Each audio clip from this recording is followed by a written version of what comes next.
मेरे प्रिय बच्चे, मैं संरक्षक के रूप में, एक पिता के रूप में यह चाहता हूँ कि तुम्हारी जीत हो। मैं चाहता हूँ कि तुम सही मार्ग का अनुसरण करो, तुम वास्तविक मार्ग का अनुसरण करो और अपने जीवन में उस चीज़ को समझो जो तुम्हारे लिए आवश्यक है, जो तुम्हारे लिए अनिवार्य है, जो तुम्हारे लिए आवश्यक नहीं है, जिसका तुमसे कोई लेना देना नहीं है।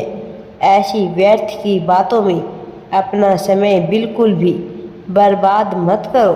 तुम्हारे जीवन का समय काल निश्चित है। वस्तुतः प्रत्येक व्यक्ति के जीवन का समय काल निश्चित होता है और इस समय काल में क्या वह सार्थक बन पाएगा या नहीं बन पाएगा, यह उसका चुनाव होता है। किंतु मैं तुम्हारे दुखों को दूर करने जा रहा हूँ, तुम्हारे जीवन में आ रही पीड़ाओं को समाप्त करने जा रहा हूँ। इन पीड़ाओं को समाप्त करने का सही समय आ चुका है, क्योंकि यदि अभी ऐसा नहीं किया गया तो बहुत देर हो जाएगी। एक लंबा अरसा तुमने पीड़ा में गुजार दिया, इस उम्मीद में कि एक दिन सब कुछ बेहतर हो जाएगा। प्रेम के अभाव में तुम्हारी आंखों से बहुत आंसू निकले हैं। तुम्हारे मन से जो चीख निकली है वह पीड़ा बनकर मुझ तक भी पहुंची है। तुम्हारे दर्द, तुम्हारे पुकार को मैंने पूरे मनोभाव से देखा है, मैंने महसूस किया है। मैं जानता हूँ कि जब जब तुम्हारे ऊपर दुखों के बादल छाए हैं तुमने कैसा महसूस किया है। लेकिन क्या तुम कभी अपने भीतर बसे साहस को समझ पाए? क्या तुम जान पाए कि तुम्हारे अंदर कितनी हिम्मत भरी हुई है? हर मुश्किल परिस्थिति में जब मनुष्य टूट जाता है, तुम बचे रहे, तुम संभले रहे, तुमने अपने आप को संभालने का पूरा जोर दिया। तुमने वह सब कुछ सीखने का प्रयत्न किया जो सीखना तुम्हारे लिए आवश्यक था। लेकिन क्या कमी रह गई जिसकी वजह से तुम उसे संपन्न नहीं कर सके?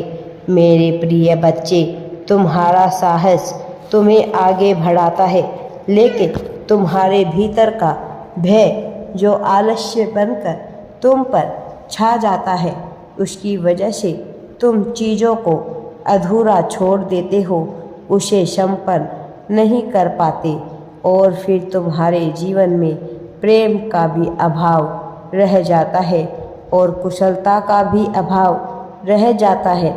लेकिन वह एक कार्य जिसमें तुम पूरे मनोभाव से लगे रहे और जिसमें तुम्हें विजय हासिल हुई, वह विजय होकर भी जीत न बन सकी। वह विजय जीत में तब्दील हो ही नहीं पाई, क्योंकि उसमें तुम्हारा मन कभी वस्तुतः लग ही नहीं पाया। तुम समझ ही नहीं पाए कि तुम्हारा जन्म क्यों हुआ था। एक निश्चित जीवन काल, एक निश्चित समय काल में होते हुए भी तुम यह समझ नहीं पाए कि तुम्हें क्या करना चाहिए। तुम सदैव तलाश में लगे रहे, यह सही है, यह गलत है। इस तरह के क्रियाकलापों में तुमने अपना समय बर्बाद किया। मेरे बच्चे, इस संसार में सब कुछ मैंने ही निर्मित किया है, तो सही गलत की बात कहाँ से उठती है? कुछ चीज़ें किसी के लिए सही हो सकती है, कुछ चीज़ें किसी के लिए गलत हो सकती है। यह समय, परिस्थिति, देश, काल इत्यादि पर निर्भर करता है। लेकिन तुम्हारे लिए क्या सही है, इसका चयन तो तुम्हें ही करना चाहिए। किसी के कह देने मात्र से तुम्हें उसे मान नहीं लेना चाहिए। यदि इतिहास में किसी ने कुछ लिख दिया तो क्या तुम उसे सत्य मान लोगे? क्या वह परम ज्ञानी रहा है? क्या वह परमात्मा रहा है? क्या तुमने कभी इसका विचार किया? यदि तुम बहुत जल्द लोगों की बातों से प्रभावित हो जाओगे तो इस संसार में प्रगति कैसे प्राप्त करोगे? इसका कारण यह है कि मनुष्य बहुत जल्द अन्य मनुष्यों से प्रभावित हो जाता है। वो अपने भीतर के सूर्य को, अपने तर्क के तेज को कभी पहचान ही नहीं पाता। वह अपने भीतर बसी दिव्य आत्मा का अपमान करता है, तिरस्कार करता है।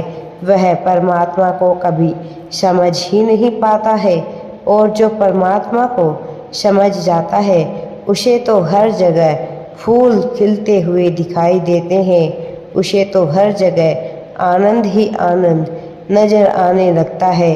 वो कुछ करने के भाव से मुक्त हो जाता है। वह अहंकार की भावना से मुक्त हो जाता है। मैं का भाव ही उसके मन से धीरे धीरे कर समाप्त होने लगता है। वह तो जल की भांति पवित्र हो जाता है, जो कहीं भी किसी भी परिस्थिति में अपने रूप को भले ही बदल ले, किंतु कभी समाप्त नहीं होता है। तुम आज से इस संसार में नहीं हो, पिछले कई जन्मों से तुम मनुष्य रूप में ही हो। मेरे प्रिय बच्चे, पिछले कई समय काल से तुम विभिन्न पंथ को मानने वाले, विभिन्न देशों में भ्रमण करने वाले, विभिन्न जगहों पर रहने वाले एक पुण्य आत्मा रहे हो।